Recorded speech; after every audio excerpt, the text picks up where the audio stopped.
വിവോയുടെ Vivo Y75 എന്ന പുതിയൊരു smart phone ഇപ്പോൾ ഇന്ത്യൻ മാർക്കറ്റിൽ ലോഞ്ച് ചെയ്തിട്ടുണ്ട്. മുമ്പ് ഇന്ത്യയിൽ വിവോ Y75 5G എന്നൊരു ഫോൺ ലോഞ്ച് ചെയ്തിട്ടുണ്ടായിരുന്നു. ഇപ്പം പുതുതായിട്ട് ലോഞ്ച് ചെയ്തിരിക്കുന്നത് 4G വെർഷനാണ്. ഈ ഒരു ഫോൺ 21,000 രൂപ പ്രൈസ് റേഞ്ചിലാണ് വരുന്നത്. ഈ ഒരു വീഡിയോയിൽ നമ്മൾ നോക്കാൻ പോകുന്നത് വിവോ Y75 4G എന്ന ഫോണിനെ പറ്റിയിട്ടാണ്. ആയി നമ്മൾ ഫീച്ചേഴ്സൊക്കെ നോക്കുകയാണെന്നുണ്ടെങ്കിൽ Vivo Y75 4Gയിൽ 6.445 full HD+ display കൊടുത്തിട്ടുണ്ട്. ഇതിൽ AMOLED ഡിസ്പ്ലേ വരുന്നുണ്ട്. അത് നല്ലൊരു കാര്യം തന്നെയാണ്. പക്ഷേ ഇതിൽ പഞ്ചോൾ ഡിസൈൻ ഒന്നും കൊടുത്തിട്ടില്ല. കുറച്ച് പഴയ വാട്ടർ ഡ്രോപ്പ് നോച്ച് ഡിസൈനാണ് ഫോണിൻ്റെ ഫ്രണ്ടിൽ വരുന്നത്. ഈ ഒരു പ്രൈസ് റേഞ്ചിലൊക്കെ പഞ്ചോൾ ഡിസൈൻ കൊടുത്തിരുന്നെങ്കിൽ കുറച്ചും കൂടി നന്നായേനെ. അതുപോലെ തന്നെ ഇതിൽ കൂടിയ റിഫ്രഷ് റേറ്റും സപ്പോർട്ട് ചെയ്യുന്നില്ല. 60 ഹെർട്സിൻ്റെ റിഫ്രഷ് റേറ്റ് ഇതിൽ വരുന്നുള്ളൂ. ഈ ഒരു പ്രൈസ് റേഞ്ചിലൊക്കെ അവർക്ക് കൂടിയ റിഫ്രഷ് റേറ്റ് എന്നുള്ള ഫീച്ചറും കൂടി കൊടുക്കായിരുന്നു.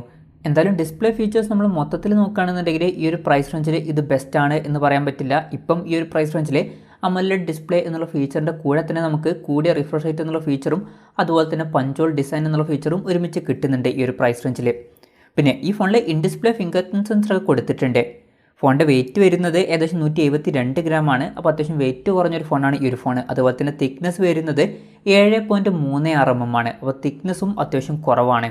ഈ ഫോണിൻ്റെ 2 കളർ വേരിയൻസ് ഇപ്പോൾ ഇന്ത്യൻ മാർക്കറ്റിൽ ലോഞ്ച് ചെയ്തിട്ടുണ്ട്. മൂൺലൈറ്റ് ഷാഡോയും അതുപോലെ തന്നെ ഡാൻസിങ് വേവ്സും.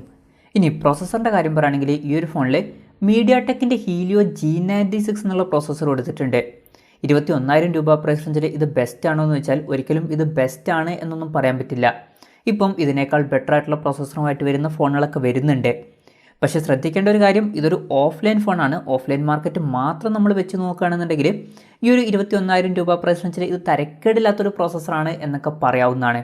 പക്ഷേ നിങ്ങൾ മെയിനായിട്ട് നോക്കുന്നത് ഗെയിമിങ്ങും അതുപോലെ തന്നെ പെർഫോമൻസ് ഒക്കെ ആണെന്നുണ്ടെങ്കിൽ നിങ്ങൾ ഓൺലൈൻ ഫോണാണോ അല്ലെങ്കിൽ ഓഫ്ലൈൻ ഫോണാണോ എന്നുള്ള കാര്യം നോക്കണ്ട.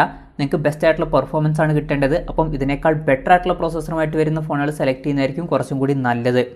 പിന്നെ ഇതിൽ 5G സപ്പോർട്ട് ചെയ്യുന്നില്ല. മാക്സിമം 4G സപ്പോർട്ടാണ് വരുന്നത്. ഈ ഫോണിൽ 8 GB റാം എടുത്തിട്ടുണ്ട്. അതുപോലെ തന്നെ 128 GB ഇൻറ്റേർണലും വരുന്നുണ്ട്. പിന്നെ മെമ്മറി എക്സ്പാൻഡ് ചെയ്യണമെന്നുണ്ടെങ്കിൽ ഇതിൽ മെമ്മറി കാർഡ് സ്ലോട്ടൊക്കെ വരുന്നുണ്ട്.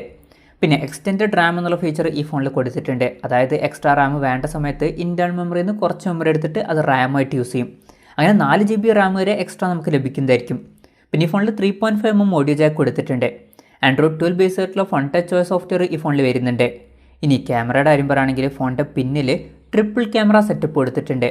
50 മെഗാപിക്സലിൻ്റെ f1.8 അപ്പേഴ്സിൽ വരുന്ന മെയിൻ ക്യാമറ സെൻസറാണ് ഈ ഫോണിൽ വരുന്നത്. പിന്നെ 8 മെഗാപിക്സലിൻ്റെ f2.2 അപ്പേഴ്സിൽ വരുന്ന അൾട്രാ വൈഡ് ആംഗിൾ ലെൻസ് വരുന്നുണ്ട്. മൂന്നാമത് 2 മെഗാപിക്സലിൻ്റെ f2.4 അപ്പേഴ്സിൽ വരുന്ന മാക്രോ ലെൻസും വരുന്നുണ്ട്. സെൽഫി ക്യാമറയുടെ കാര്യം പറയുകയാണെങ്കിൽ ഫ്രണ്ടിൽ 44 മെഗാപിക്സലിൻ്റെ f2.0 അപ്പേഴ്സിൽ വരുന്ന സെൽഫി ക്യാമറയാണ് വരുന്നത്. പിന്നെ ഈ ഫോണിൽ 4050 mAh ബാറ്ററി കൊടുത്തിട്ടുണ്ട്. അപ്പോൾ അത്ര മികച്ചൊരു ബാറ്ററി കപ്പാസിറ്റി ഒന്നും ഇതിൽ വരുന്നില്ല. ചിലപ്പോൾ വെയിറ്റും തിക്നെസ്സും കുറയ്ക്കാൻ വേണ്ടിയിട്ടായിരിക്കണം ബാറ്ററി കപ്പാസിറ്റി കുറച്ചൊന്ന് കുറച്ചത്. പിന്നെ ഇതിൽ 44 വാട്ടിൻ്റെ ഫാസ്റ്റ് ചാർജിങ് സപ്പോർട്ട് ചെയ്യുന്നുണ്ട്. ബോക്സിൽ തന്നെ 44 വാട്ടിൻ്റെ ചാർജറും വരുന്നുണ്ട്. ടൈപ്പ് C ചാർജിംഗ് പോർട്ടാണ് ഈ ഫോണിൽ ഉപയോഗിച്ചിരിക്കുന്നത്. പിന്നെ വിലയുടെ കാര്യം നമ്മൾ നേരത്തെ പറഞ്ഞു. ഈ ഫോണിൻ്റെ വില വരുന്നത് 20,999 രൂപയാണ്. പിന്നെ ICICIയുടെ SBIയുടെ അതല്ലാന്നുണ്ടെങ്കിൽ IDFC ഫസ്റ്റ് ബാങ്കിൻ്റെ പിന്നെ വൺ കാർഡിൻ്റെ ഒക്കെ കാർഡ് യൂസ് ചെയ്യുകയാണെന്നുണ്ടെങ്കിൽ 1,500 രൂപയുടെ ഓഫർ ലഭിക്കുന്നതായിരിക്കും. ഇത് ഒരു ഓഫ്ലൈൻ ഫോണാണ്. അതായത് പുറത്ത് ഷോപ്പുകളിലും അതുപോലെ തന്നെ ഓൺലൈൻ ഷോപ്പിംഗ് സൈറ്റുകളിലും ഈ ഒരു ഫോൺ നമുക്ക് ലഭിക്കുന്നതായിരിക്കും. എന്തായാലും ഓവറോൾ നോക്കുകയാണെന്നുണ്ടെങ്കിൽ ഈ ഒരു പ്രൈസ് റേഞ്ചിൽ വിവോ Y75 4G എന്ന ഫോൺ ബെസ്റ്റ് ആയിട്ടുള്ള ഫോണാണ് എന്നൊന്നും പറയാൻ പറ്റില്ല. ഈ ഒരു പ്രൈസ് റേഞ്ചിലൊക്കെ ഇപ്പം ഇതിനേക്കാൾ മികച്ച ഫീച്ചേഴ്സുമായിട്ട് വരുന്ന ഫോണുകളൊക്കെ വരുന്നുണ്ട്. പിന്നെ ഒരു കാര്യം എന്താണെന്ന് വെച്ചാൽ ഇത് ഓഫ്ലൈൻ ഫോണാണ്. ഓഫ്ലൈൻ മാർക്കറ്റ് മാത്രം വെച്ച് നോക്കുകയാണെന്നുണ്ടെങ്കിൽ ഇത് തരക്കേടില്ലാത്തൊരു ഫോണാണ് എന്നൊക്കെ പറയാവുന്നതാണ്. എന്നാലും ഈ ഒരു പ്രൈസ് റേഞ്ചിൽ ആ ഒരു വാട്ടർ ഡ്രോപ്പ് നോച്ച് ഡിസൈനെങ്കിലും ഒഴിവാക്കിയിട്ട് പഞ്ചോൾ ഡിസൈനും കൂടി കൊടുത്തിരുന്നെങ്കിൽ കുറച്ചും കൂടി നന്നായേനെ. എന്തായാലും ഈ ഒരു ഫോൺ അത്ര മികച്ചൊരു ഫോണായിട്ട് എനിക്ക് തോന്നിയിട്ടില്ല. ഓഫ്ലൈൻ മാർക്കറ്റിൽ വലിയ തിരക്കേടില്ലാത്തൊരു ഫോൺ എന്നൊക്കെ പറയാം. എന്തായാലും ഈ ഒരു ഫോണിനെ പറ്റിയിട്ടുള്ള നിങ്ങളുടെ അഭിപ്രായം ജസ്റ്റ് ഒന്ന് കമൻറ്റ് ചെയ്യുക.